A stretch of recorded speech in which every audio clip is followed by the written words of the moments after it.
How's it going, guys, and welcome to the showdown between the High Elves, led by Benedict Cucumber Patch, and the Lizardmen, who are going to be led by a fat, disgusting Salon.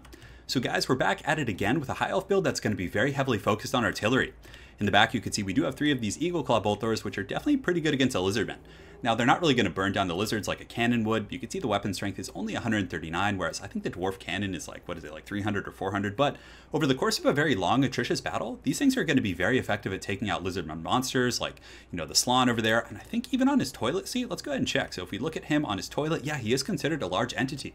So the bolt throwers shooting at the Slan, even on the toilet seat, are going to get that anti-large bonus, which is definitely pretty cool. So we have 3 of those. We do have 2 spearmen in the back defending them. The lizardmen do have some vanguard options, but you don't need to, allocate a ton of resources to really protecting these in the back line. Just a little bit. And of course, you do have your Illyrian Reaver archers over here who can deal with, the skink chiefs and other things that might want to fly over. So in Vanguard, we do have 2 groups of the Illyrian Reaver archers, which are pretty good. There's dual purpose. What I really like to use these guys for is shooting these guys out of the sky. So the skink chiefs only have 50 armor. They're definitely going to be pretty good targets for the Illyrian Reavers. In worst case scenario, these guys with their 32 melee attack, 34 melee defense, and pretty good, weapon strength, granted they're poison right now, are going to be pretty good at chasing down just general skinks or rear charging Saurus warriors in the back line and just doing all kinds of stuff like that. So 2 of those, 1 group of Illyrian Reavers. I just kind of ran out of money. In my front line, it's all spearmen. So I really wanted to force my opponent into a war of attrition. And oftentimes, so many Lizardmen players are just going to use Bastillodons with solar engines and, a Slan with nets and things like that to really just kind of hold you in position while they harass you with chameleons and these things. And it's just so frustrating to play against. So I just wanted to have a build that was very heavily focused on attrition and just forcing the long game and just wearing my opponent down with these artillery pieces. And again, just a disclaimer, guys, if you're playing on like an Agron map or something like that, or something with a lot of trees, you're not really going to be able to get away with a build like this. But on open field, this is pretty much the exact same build I use against Tomb Kings, and I've had some really, really good success against heavy construct builds with it.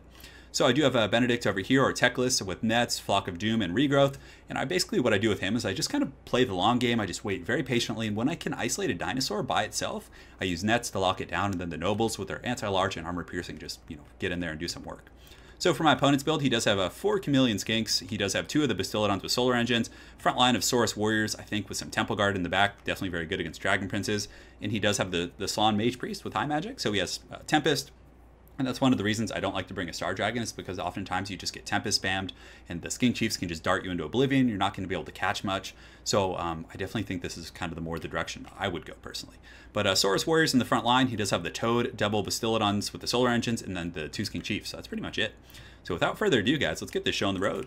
So right now I did take quite a beating here, and of course I'm going to be taking that solar engine fire. Thankfully that one did miss, but I can outrange him a little bit. You can see the Chameleons only have 80 range compared to the 140 on these guys, so that's pretty darn good range.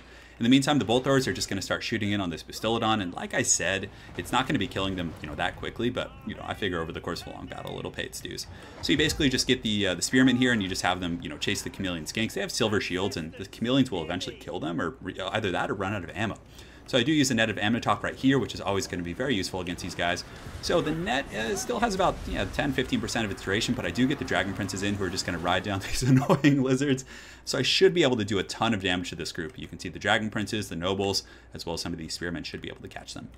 So my opponent, he's coming back here with the Skink Chief, maybe just to harass or try and shut down some of my Eagle Claws and snipe out the artillery pieces. But I do have my Illyrian Reavers, the Archer variant, who's going to be chasing them down and hopefully being able to do some pretty good work. So I am continuing to shoot at this Bastillodon with the solar engine, just focusing it with my 3 bolt throwers here, and it's definitely paying its dues. He tries to get a big banishment on top of my troops, but thankfully I was able to pull back before that went off there. So on the far side, my Illyrian Reavers, and I think they do have shields. No, these ones actually don't have shields, so I'm taking a lot of casualties here, and I kind of realized that was a little bit of a folly, so I decided to pull back. I'm going to pull back my Spearmen, so ultimately I push back my opponent a little bit, and he's starting to run a little bit low on ammo, so these Skinks are wasting a ton of ammunition, and he doesn't really have a choice on the Spearmen, but still, he has a very strong infantry corps. Saurus Warriors, he has some Temple Guard, so it's definitely not going to be a walk in the park, even if I'm able to take these guys out. So in the meantime, my bolt thrower is still just chipping away at the Bastillodon. They're relatively good on ammunition, about 70-60% on some of these guys, just chipping away. On the far side, I'm able to get these Skinks just running into the Shadow Realm, and I made a little bit of a mistake here. I shouldn't have chased them with the Dragon Princes. I should just have them kind of cycle charging or kind of protecting over here, maybe using nets of Amnitop and these Chameleons and riding them down. So I think what I end up doing is getting these spearmen, just having them chase them, into oblivion. Then I pull the princes back. Yeah, you can see right there I'm pulling them back. So my Eagle Claw Bolt Thrower is continuing to apply some really good pressure, and he's using Apotheosis and Cold Blood to try and heal, but still those 3 Bolt Throwers, the pressure is eventually going to add up. I'm also able to get this catch here, which was really nice. So the Skink Chief got a little bit greedy in the back here, trying to do some work and harass, and I think it was shooting at TECLIS for a while. TECLIS is a very good target for those things. But my Lyrian Reavers are able to do some pretty good work and actually break him off the battlefield, which is a huge pick for me early on. So the Bounce Power still favors my opponent. I feel like in this matchup, most of the time, it's always favoring the Lizardmen initially. You can see the Bolters or the Bastillodons here just blasting into my infantry line. And really, as far as my infantry goes, I don't have a whole lot. So I have the Spearmen here. I think my 4th group is chasing those Chameleons. I do have 2 in reserve, which is going to be pretty nice. And cycle charging with the Lyrian Reavers and, of course, the Flock of Doom and things like that hopefully should be able to do pretty well for me. So I get my Dragon Princes. I was able to get a charge into the back of these Saur Spears, and I'm pretty sure if you charge something from the back, they're not going to be able to get that charge bonus. But he used an Apotheosis, and I realized it was a bit of a risky gambit, so I just pull back. So he does have some tattered chameleons. I'm able to fully take out Gary over here. So poor Gary, he just got taken out by those bolt throwers. He just got skewered. So as soon as that's done, I believe, I haven't switched to targeting yet, but you can see in that attack order right there, I grab all of my bolt throwers and I'm just going to methodically pick through this Lizardman army. I'm not going to commit to a huge infantry engagement, and had he advanced his Saurus Warriors and things like that, I probably would have split into a couple directions. I would have cycle charged with my other guys in the front, but he's playing that very patient, atrocious game as well, just trying to get the value out of his chameleons. You can see he is. I mean, he's picking off the Illyrian Reavers, and he has advanced some of these Saurus Spears, so he's thinking that he can, play the long game and really outlast me rather than advancing and, fighting that, just grind against my Spearmen and other troops like that. So right now, I see a bit of an opening here. Some of his dinos are overextended, so I grab my 2 nobles, and you can see TECLIS is nearby as well. So I was going to charge in there, but I think he repositioned his Slann right here a little bit and pulled his Saurus Spears back, so that was the catalyst that kind of forced me to retreat there. I still have my Spearmen chasing down these guys, and let's see, yeah, they're getting pretty darn low, but you can see these Chameleons are relatively out of ammunition, so it's still a bit of a win for me, and I do get the Fiery Convocation. I tried to get it down the formation right here. Didn't know if he was paying attention, but unfortunately he was. But ultimately, the Gambit kind of worked, because I wanted to use that to force back his troops, and then I used Nets at the same time on this Bastillodon, and I was able to grab these 2 Nobles to just lay a whooping on it. So the Nobles hit really, really hard against these troops. You can see the Bastillodon getting an Apotheosis, but I'm able to break it, I think. And then I switch all my bolt throwers onto the Toad. So the Toad does have decent missile resist, but it's still going to add up. So I'm just kind of splitting my damage a little bit, trying to do some work, and it looks like he does pop the Aura of Quetzal, which is the Aura of Pretzel. And my Dragon Princes come in over here in a very ugly formation, but they still ride through these Saurus Warriors. Hopefully they'll be able to do a little bit of damage, and I can move through from there. So for the first time in the battle, the bounce power is coming in my favor. You can see those bolt throwers in the back are just wearing down this Bastillodon with the solar engine, and I'm just trying to outmaneuver my opponent, get my nobles and troops just cycle charging where I can, and then obviously one of the biggest weaknesses of the Lizardmen is that they're very slow.